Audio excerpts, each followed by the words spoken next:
आज हम लोग क्लास T9 का subject C programming unit 2 C fundamentals को कंटिन्यू करेंगे। तो आज का टॉपिक है 2.2 में basic structure of C programming language. एक सी प्रोग्रामिंग लैंग्वेज डिज़ाइन करने के लिए हमको क्या बेसिक स्ट्रक्चर होता है इधर। तो सबसे पहला पार्ट है डॉक्यूमेंटेशन सेक्शन। तो डॉक्यूमेंटेशन सेक्शन किसको कहते हैं? अब एक प्रोग्राम शुरू करने से पहले उसके ऊपर कमेंट लिखा जाता है, ये प्रोग्राम किसने बनाया है ना, क्या चीज़ का प्रोग्राम है, कब बनाया है, वो प्रोग्राम के और मेन फंक्शनलिटी सब क्या है, जस्ट उसके प्रोग्राम के बारे में कुछ डिस्क्रिप्शन दे देना, उसको हम डॉक्यूमेंटेशन सेक्शन कहते हैं।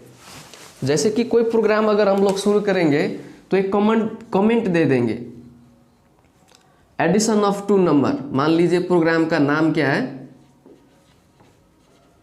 प्रोग्राम नेम, ये ऐसे बैक स्लैश फ्रंट स्लैश देंगे, उसके बाद स्टार देंगे, ये कमेंट लाइन है। प्रोग्राम नेम क्या लिखेंगे, एडिशन। मान लीजिए प्रोग्राम एडिशन का है, एडिशन ऑफ 2 नंबर, ठीक है, 2 नंबर। उसके बाद इसको किसने बनाया है, डिजाइन बाय मान लीजिए मैं इसको बनाया हूँ मिथिलेश कापर। इसको क्या करना है, क्लोज, कमेंट को क्लोज कर देना है। मान के चलिए हम डॉक्यूमेंटेशन सेक्शन में इतने ही रखते हैं, program name addition of 2 number design by Mithilesh Kapar, documentation system का खत्म कर दिया। इसमें आप लोग और भी थप कर सकते हैं, जैसे कि कब डिजाइन हुआ है ना, इसका क्या प्रोसेस है। तो ये कमेंट लाइन में क्या होता है, डॉक्यूमेंटेशन सेक्शन हम इसको कहते हैं। उसके बाद एक आता है link section. Link section header file को और प्रोग्राम को, मेन फंक्शन को और हेडर फाइल को सभी को लिंक करना पड़ता है। तो इसमें जैसे कि हम एग्जांपल लेते हैं, हैच इंक्लूड stdio.h, ये लिंक हो गया। स्टैंडर्ड इनपुट आउटपुट, ये हम बाद में इसको जितने भी एक्सरसाइज देखेंगे कॉन्सेप्ट और क्लियर हो जाएगा। तो जस्ट हम एक एग्जांपल के लिए basic structure of C programming को समझ रहे हैं। तो हैच इंक्लूड stdio.h, ये क्या हो गया, लिंक हो गया। स्टैंडर्ड इनपुट आउटपुट में जितने भी फंक्शन है वो सब को हम क्या करेंगे, लिंक कर देंगे। उसके बाद क्या है, डेफिनेशन सेक्शन। अब डेफिनेशन सेक्शन में क्या होता है, जैसे कि कोई वैल्यू कॉन्स्टेंट है, वो वैल्यू को चेंज नहीं करना पड़ता है और बार बार नहीं लिखने के लिए ऊपर में डायरेक्ट डिफाइन कर देते हैं। तो ये डेफिनेशन के लिए क्या करते हैं, जैसे कि हैज डिफाइन लिखेंगे, जैसे कि हम पाई का वैल्यू डिफाइन कर देते हैं, तो डिफाइन लिखेंगे, पाई लिखेंगे और उसको 3.14, जस्ट ये एग्जांपल के लिए हम लोग देख रहे हैं। तो पाई, अब यहाँ पर लिख सकते हैं addition of 2 number and find area of circle, and हम लिख सकते हैं, ये इसके प्रोग्राम के आधार पर हम यहाँ पर डॉक्यूमेंट कर सकते हैं, and find the area of circle, area of circle. उसके बाद कमेंट कर देना है। उसके बाद और एक क्या है, ग्लोबल डिक्लेरेशन सेक्शन। तो ग्लोबल डिक्लेरेशन का मतलब है वो कोई भी फंक्शन में नहीं होगा, नहीं तो मेन फंक्शन में होगा, नहीं सब प्रोग्राम को सेक्शन सब फंक्शन में होगा। इसको हम फंक्शन के बाहर डिक्लेयर करते हैं। तो इसको जैसे कि हम बाहर डिक्लेयर करेंगे, ऊपर ही डिक्लेयर कर देते हैं। तो इंटीजर a इक्वल टू मानकर चलिए हम 2 डिक्लेयर कर दिया, ये तो नहीं मेन फंक्शन में है, नहीं सब प्रोग्राम फंक्शन में है। उसके बाद ग्लोबल डिक्लेरेशन सेक्शन हो गया, इसको हम जहां भी यूज कर सकते हैं। ग्लोबल डिक्लेयर जो वेरिएबल होता है उसको हम क्या करते हैं, मेन फंक्शन में भी यूज कर सकते हैं। उसके बाद सब प्रोग्राम सेक्शन में भी हम क्या कर सकते हैं, इसको एक्सेस कर सकते हैं, क्योंकि ये ग्लोबल डिक्लेरेशन हो गया। उसके बाद जितने भी प्रोग्रामिंग लैंग्वेज है वो सभी मेन फंक्शन से स्टार्ट होता है, उसमें एटलीस्ट 1 फंक्शन होता है जिसको हम क्या कहते हैं, मेन फंक्शन। तो इसको हम शुरू करते हैं मेन फंक्शन बनाने के लिए। इंटीजर मेन लिखेंगे, ये इंटीजर क्यों है ये हम बाद में डिस्कस करेंगे। उसके बाद ब्रैकेट देंगे, ब्रैकेट को क्लोज करेंगे, ठीक है। उसके बाद हमको क्या करना है, डिक्लेरेशन पार्ट्स और एक्सिक्यूटेबल पार्ट्स। मानकर चलिए हम लोग एडिशन को प्रोग्राम हम यही कर देते हैं। तो एडिशन को प्रोग्राम करने के लिए हम लोग को शुरू में क्या करता है, डिक्लेयर करना पड़ता है वेरिएबल का।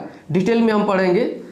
इसके बाद इंटीजर a कॉमा b, ये a b नाम का एक वेरिएबल है।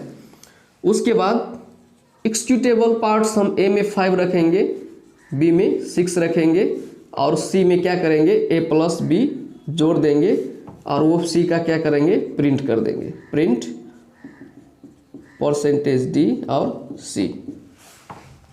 इसमें क्या है, एक्सिक्यूटेबल पार्ट्स हो रहा है। जैसे कि हम डिक्लेयर पार्ट्स किए, एक्सिक्यूटेबल पार्ट्स किए, है ना। तो मेन फंक्शन में क्या होता है, जितने भी मेन फंक्शन है उसमें क्या होता है, 2 पार्ट्स होता है। या कोई भी जो वर्क है, जो प्रोग्राम है, वो एक्सिक्यूट होने से पहले जितने भी वेरिएबल यूज किए होते हैं उसमें हमको डिक्लेयर करना पड़ता है। तो वेरिएबल डिक्लेरेशन का काम क्या है वो भी हम पढ़ते जाएंगे। तो इसको मेन वेरिएबल डिक्लेरेशन का काम क्या है कि वेरिएबल में कुछ वैल्यू से ऑपरेशन करने के लिए हम लोग को वेरिएबल डिक्लेयर करना पड़ता है। तो executable part c equal to कितना, a प्लस b, तो आउटपुट कितना आ जाएगा 11। और ये पार्ट्स खत्म हो गया। हम देखते हैं सॉफ्ट प्रोग्राम सेक्शन में क्या होता है कि एक मेन फंक्शन है, एक मेन फंक्शन से हम बहुत सारे सब फंक्शन बना सकते हैं। जैसे कि हम एक फंक्शन बनाते हैं एरिया का, तो क्या करेंगे, हम एरिया फंक्शन को कॉल कर देंगे। यहाँ से कॉल करने के लिए ऐसे एरिया फंक्शन को कॉल करेंगे, ये कॉल हो जाएगा। उसके बाद रिटर्न 0 करके हम प्रोग्राम को इंड कर देंगे और ये ब्रैकेट शुरू हुआ, ब्रैकेट यहाँ पर क्लोज हो गया। तो ये फंक्शन जो बनाया इसको हम लोग को क्या करना होगा, डिक्लेयर भी करना होगा। तो जैसे यहाँ डिक्लेरेशन में क्या है, ये फंक्शन मानकर चलिए कोई रिटर्न नहीं करते हैं। फंक्शन चैप्टर में डिटेल में पढ़ेंगे, इसको नहीं समझते हैं तो कोई प्रॉब्लम नहीं है। अब वॉइड, उसके बाद फंक्शन का नाम क्या है, एरिया देंगे। उसके बाद यहाँ पर क्लोज यानी सेमीकोलन देंगे। तो ये फंक्शन का डिक्लेरेशन हो गया। सॉफ्ट फंक्शन, ये हम क्या बना रहे हैं, सॉफ्ट फंक्शन, ये पार्ट्स को देख रहे हैं। तो इसके लिए क्या करना पड़ता है, हमको डिफाइन करना होता है। तो वॉइड, उसके बाद फंक्शन का नाम एरिया है, ऐसे करेंगे और जितने भी कोड है एरिया का हम यहाँ पर करेंगे। तो सबसे पहले क्या करता है, हम इंटीजर, उसके बाद एरिया के लिए r और एरिया स्टोर करने के लिए हम इसको a में रखते हैं, ठीक है।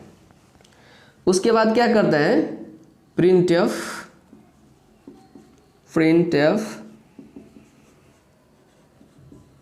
Inter radius. उसके बाद रेडियस स्कैन करेंगे, स्कैन ऑफ %d %r। उसके बाद हम एरिया फाइंड आउट करेंगे। सो कहाँ स्टोर करेंगे, a equal to pi r square होता है। तो पाई को वैल्यू हमने डिफाइन किया है ऊपर, है ना, क्योंकि ये कॉन्स्टेंट वैल्यू है, कहीं सेम वैल्यू रहेगा। तो इसीलिए क्या करना है हमको, पाई इंटू, कहाँ पर डिफाइन किया इसको, पाई पर, पाई इंटू r। उसके बाद हमको क्या करना है, एरिया को प्रिंट कर देना है, printf %d और a। उसके बाद ब्रैकेट क्लोज करेंगे, सेमीकोलन।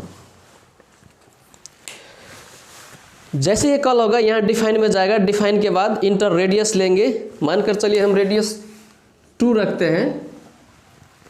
तो क्या होगा, पाई 3.14 इंटू 2 इंटू 2 4 12 तो 12 पॉइंट समथिंग आएगा। ये इसको रिजल्ट अब मल्टीप्लाई कीजिएगा। तो सबसे पहले क्या है कि डॉक्यूमेंटेशन सेक्शन में हमको एक ओवरव्यू लेते हैं इसको। डॉक्यूमेंटेशन सेक्शन में क्या होता है, प्रोग्राम के बारे में कुछ लिखना होता है। लिंक सेक्शन में प्रोग्राम को लिंक करना होता है, हेडर फाइल हो गया, उसके बाद हैच डिफाइन वॉइड, जितने भी हम प्रोग्राम यहाँ पर हैच से शुरू करते हैं सबको हम लिंक कर दिए हैं। डेफिनेशन सेक्शन में क्या होता है, कोई वैल्यू कॉन्स्टेंट रहता है उसको हम क्या करते हैं, डिफाइन, आगे से डिफाइन कर देते हैं, ठीक है।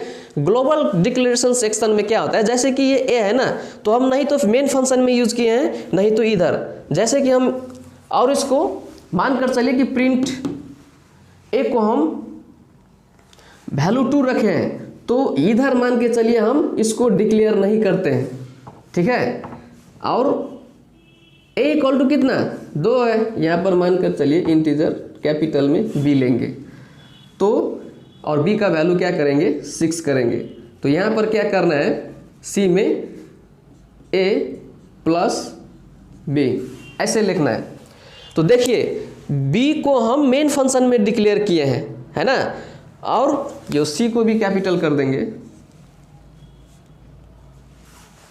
बी को हम क्या किया है, मेन फंक्शन में डिक्लेयर किए हैं, और ए को हम डिक्लेयर नहीं किया है। तो वेरिएबल का कॉन्सेप्ट क्या होता है कि एक ब्लॉक में वो मात्र लाइव होता है, इसका मतलब है एक ब्लॉक में मात्र यूज कर सकते हैं। लेकिन ए को नहीं डिक्लेयर किया इसमें, उसके बाद भी कोई एरर नहीं आएगा, क्योंकि इसको हमने मेन फंक्शन के ऊपर ग्लोबली डिक्लेयर कर दिए हैं, ग्लोबली डिक्लेयर। और यो ए जो है ना, ए को हम इधर भी यूज कर सकते हैं, ठीक है। तो ग्लोबल सेक्शन में क्या होता है, कोई भी वेरिएबल का आउटसाइड की फंक्शन में जब डिफाइन करेंगे तो ये ऐसे कॉन्सेप्ट है। उसके बाद every programme start with main function, उसमें हम देख लिए हैं। तो आज के लिए हम इतने रखते हैं।